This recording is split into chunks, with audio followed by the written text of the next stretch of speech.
Hello neighbor, I'm Robert Burns, and this is going to be a very brief supplement to the feature that Belinda Parker Brown and I did right outside of federal court. I have made it back to Baton Rouge, to my familiar surroundings here. But I told Sister Belinda right after we got through with the feature, and we're headed to our cars, I said, you know, I forgot one thing. And I said, look, I'll just put it in the text of the article.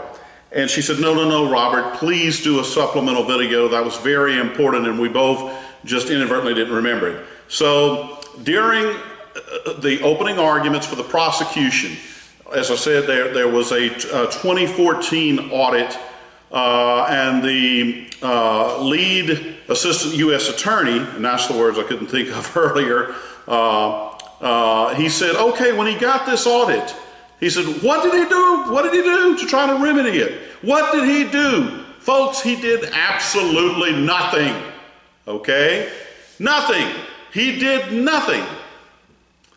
When the defense attorneys got up and they gave their version of what Dr. Akula did, they said when he got this audit, number one, he fired everyone who had anything to do with these errors, and number two, he, at great expense to himself, converted his entire system away from paper records and toward electronic records to ensure that nothing like this happened again, because they're not having the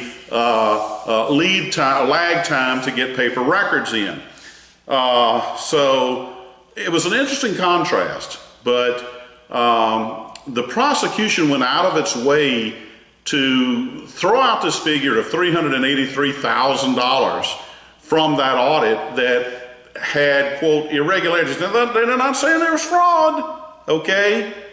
And I explained that was the whole reason I went through the travel voucher fraud for me the travel voucher submission by me at the FDIC. That's an irregularity that it wasn't signed in blue ink. There's no fraud there. I had to go in the middle of the week and fix it. But we're talking about a technical issue. In banking, we used to call them technical exceptions. That's all this is, okay? But the government, in its wanting to cast Dr. Akula in the worst possible light, is they're hoping the jury will somehow see that $383,000 and get it in their minds that he committed fraud for $383,000. We're talking about from an audit that's not even applicable for what he's on trial for, okay? And so you can pretty well see what's going on here. And for the amount that they allege is fraud, okay, and you can go back and click on the actual indictment from when we had that feature earlier that we presented for Dr. Akula. About 13 out of these 23 counts, give or take, I'm going from memory, they involve amounts that are literally like $104. Folks, let me tell you something. And some folks may not find this too popular. Folks, I bet $100 on this week's LSU-Alabama game. And when I said they may not find it too popular, I took Alabama, and I gave the 4.5 points. All right? I'm a big LSU fan. I'm an LSU alum. But I'm going to tell you something. When it comes to money, I use what's up here, not what's here. Okay? But my point being, $100 frickin' dollars? $100? And that constitutes about 13 out of the 23 counts, and the entire collective amount is about $121,000. The government has spent 6 or 7 times that prosecuting this. And I'm going to tell you, it bothers me deeply to have seen instances in Baton Rouge where there truly was Medicare or Medicaid fraud. And when I say fraud, I'm talking about completely fraudulent activity set up in billing systems where the services were not even delivered or delivered at extremely exorbitant prices. That's not what happened here. And we probably got another 6 days of this trial to go. But I'm going to tell you something.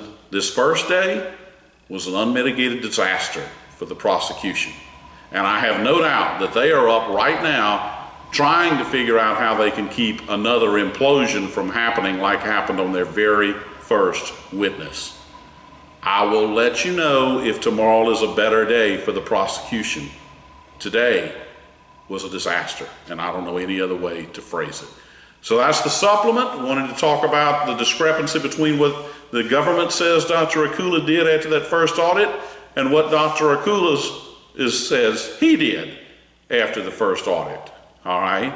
So again, those were opening arguments, so none of it is evidence, but I'm just telling you that opening arguments and closing arguments have tremendous influence on a jury.